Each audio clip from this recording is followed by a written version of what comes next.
Hey guys, welcome back to my channel, or welcome if you're new. My name is Katie and I'm a stay-at-home mom of 4. I also run the budget shop Purple Glimmer Budgets, which is where you're going to find a lot of the products that I use in my videos. You can find my shop on Etsy or also my website, purpleglimmerbudgets.com. My husband and I are on a journey to pay off a lot of our high interest debt using the cash stuffing method as a way to control our expenses. If this is something you'd like to follow along with, just keep watching.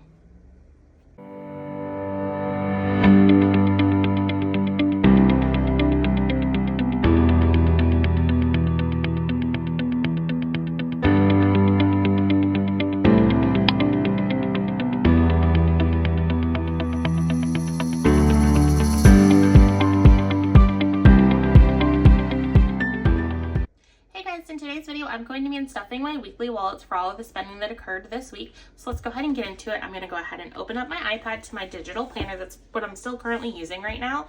So on this page, I have my spending tracker and it has the same information on both sheets.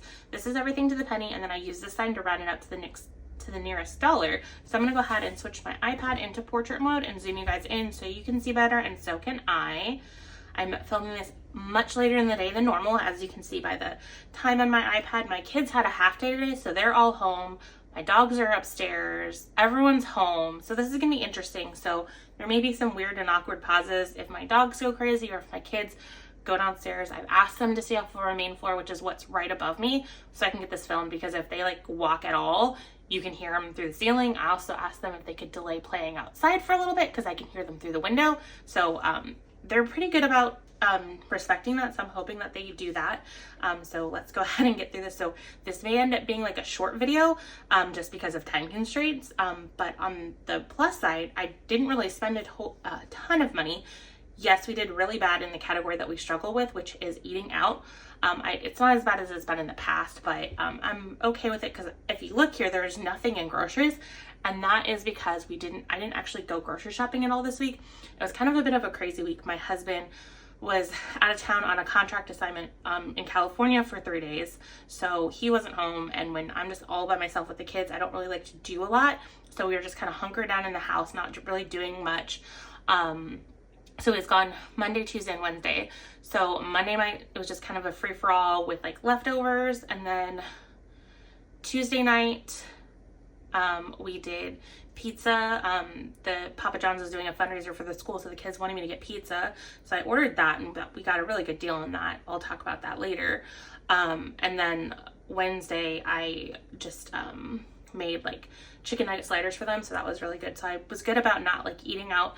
We did eat out yesterday night, which was Thursday night, just because my husband was really exhausted from traveling. I was kind of tired from having to deal with the kids completely by myself for the last 3 days, and it was kids eat free at a local restaurant, Cyberg's, so we like to kind of go there pretty often, so we went out to eat there. And I mean, $70 for a family of 6, including 2 appetizers, that's not bad, and then tip, so I was kind of okay with that. Could we have done better on eating out this week? Yes, but it is what it is. So let's go ahead and do adding some of the stuff up. So let's go ahead and add with eating out, because I'm going to take that from that eating out and groceries if there's any over what is available. So $70 in Cyberg's, again, that was not bad. We went to Denny's with my mother and father-in-law after church. I was thinking we weren't going to do that because we had eaten out with them the night before at Texas Roadhouse. However, we were kind of late getting out the door to go to church, so we didn't get a chance to do breakfast beforehand for church. So my kids were kind of hungry when we got out of church. So I'm like, you know what, if you want to go with your parents to go eat out at like Denny's or IHOP, that's fine, we can do that, we can squeeze that into the budget. So we did that. And then the night before, I forgot that it was parents night out. So on parents night out, me and my husband like to take our youngest daughter with us to kind of go out to eat, because it's a way to eat out without the craziness of the older 3. So we met my in-laws in a town nearby and had Texas Roadhouse, and then let's see what else. And then there's the Papa John's. It was $23. I want to say I got at least 2 pizzas, 2 large 2-topping pizzas. So $23 for that, that is not bad at all. So that was with their special that they had going on. My husband's account had some Papa Dough on that, so I cashed that in to reduce the price. So $23, I was kind of okay with that. And then Friday, my husband and I got lunch at Buffalo Wild Wings with our youngest. So all in, eating out was $250. I mean, even if I was trying to be like super like tight on how much we were doing. 250, I've gone over that a lot more. So I'm actually quite shocked and happy with this. I mean, I had set a goal in my head that I wanted to stick at around 150 for eating out. And we were doing really, really good. And then I just got to the point where I'm like, you know what? I haven't gotten groceries. I don't really feel like cooking today. We can eat out because I can just take that from groceries. Right now I have the two separated, but I'm like, maybe at some point I'll combine them and just call it all food. But for right now, I give myself $200 a week for groceries and then $200 a week for eating out. Yes, that's a lot of money for eating out. But again, we're a family of 6. So if we go to a restaurant, we're looking at least $100, and then that would necessarily be it. Now, if my husband's job situation continues into the point where he's going extensively a long period without a job, then I will definitely tighten the eating out. But it's kind of something that is important to our family, something that we like. So that's just kind of where we are with that. So I still have 150 in groceries. So let's go ahead and check off all these eating outs. Hold on. Sorry, I hit one of my other notebooks. There we go. So let me just re-add this. So 70 plus 45 plus 62 plus 50. No, hold on. 70 plus 62 plus 50 is 23. 23 plus 45. Yep, it's 250. So I'm actually quite excited about that because I was thinking I was going to be into like the 300s. So to know I only went over by $50, I'm quite happy. Also knowing I didn't have to get any groceries this week. I didn't go out and buy any groceries. So I still have the 150 left over from groceries. I'm still going to kind of think through as I continue to unstuff what I'm going to do with this. I might hold off and wait to deal with that until my cash stuffing next week. So we will do that. The other reason why I kind of gave us the all clear to go to Cyber's last night is because I'm like, honestly, worst case, if we go more over than what I was thinking, I still have $60 left in miscellaneous and eating, or miscellaneous and spending. That's kind of my buffer category that I was okay with going into that, but we didn't need to do it. So that's super exciting. So, the only other one in this is gas. So let me get over here. So my husband filled up his car on the way to the airport.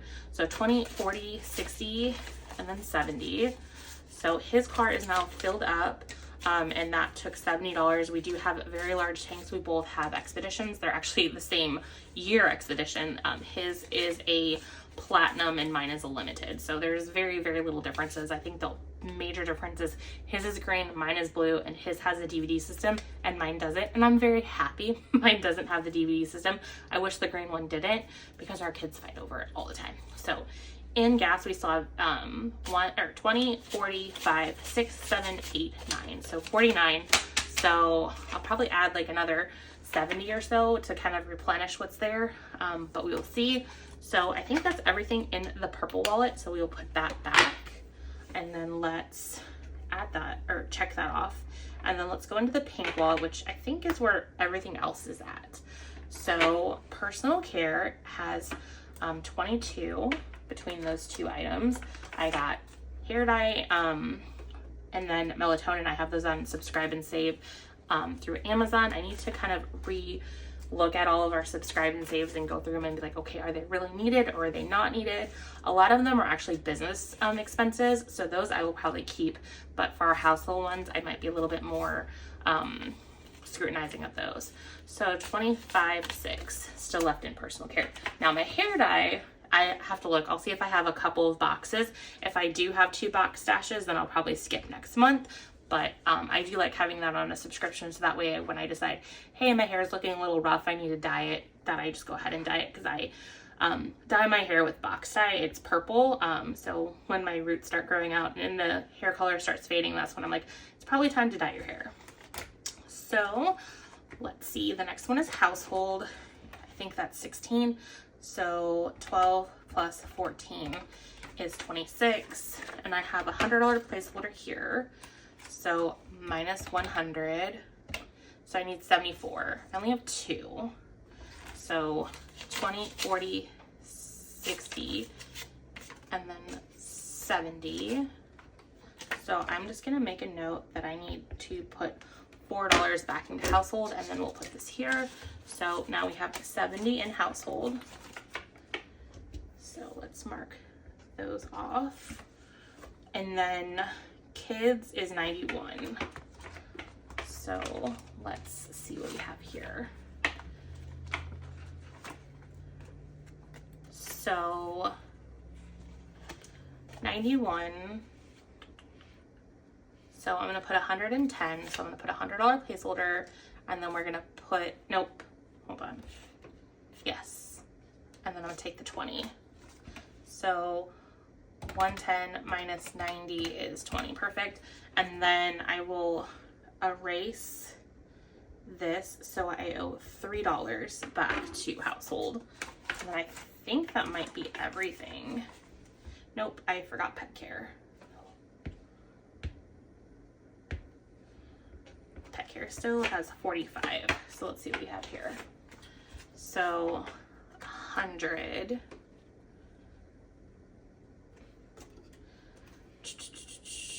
Okay, I'm gonna have to break this 10, which is fine, because I have a bunch of cash left over for my cash condensing. So let's go ahead and count that out. I have 5, 6, 7, 8, 9, 10. So I'm gonna take this 10 and move it off camera. Let me put it over here so that way it doesn't accidentally get mixed up.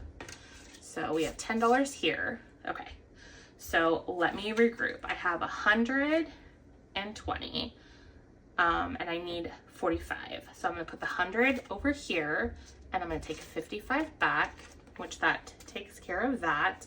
And then I need $3. So 1, 2, 3 back to household. So we'll put that over there. So I have $75 left in pet care. I'm going to be completely honest and transparent when it comes to the pet care. That wasn't all, it was dog food, and then we bought a bunch of other things for our house, but the $45 just was the transaction from Menards that didn't end up going on to long-term financing with Menards. So that's why I'm counting for that. And so that transaction was a bag of dog food because I didn't feel like going to Sam's, which is how I kind of avoided doing groceries at all last week. And then our door casing trim, Menards is a lot cheaper than Lowe's, so we bought the casing from them, and then we're gonna have to put it up. So we also bought a nail gun, but that's all financed on Menards, so I'll handle that separately than this, so that's why it's not there. But since I knew pet care was so overstuffed, I'm like, I'm just gonna attribute that whole entire spend that was above what we had left on our Menards card available to pet care. So that's kind of what that is. So that was a really long-winded explanation that I don't know that you would even care about, but just being transparent on that. So in household, we have 20, 40, 60, 70, 1, 2, 3. Should have been 74, but I stole that dollar for, I think, kids, and it's fine. So I marked that off, and then we've paid the $3 back. So let me go ahead and add this up and make sure it's all here. So $504. So it's looking really good that I have this.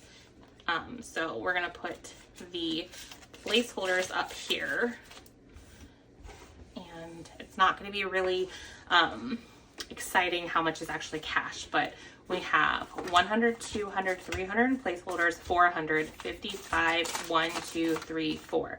So 504 in spending, 300 of it is placeholders, and then $204 is going back to the bank. So it looks like I was maybe a little overzealous in my condensing yesterday, which is fine. It's all the same. So anyways, that's all I have for today, guys. Sorry that this video was really short and sweet. I need to kind of get it done fast because my kids are chomping at the bit to go outside and play. But on the other hand, we didn't really spend a lot. So that's kind of one thing that I'm trying to be conscious of. Yes, I'm able to kind of cash stuff pretty similar to what I was back when my husband was fully employed. And that'll last for like the next couple of weeks possibly. And then we'll really have to start tightening the belts. But I am also being conscious of the fact that we don't have the same amount of money coming in. We were just well prepared for him potentially losing his job. Now, the longer he's without a full job, the more difficult it's going to be. So we have some time still. But anyways, that's all I have. Again, thank you so much for watching, and I will catch you guys in my next video. Bye, guys.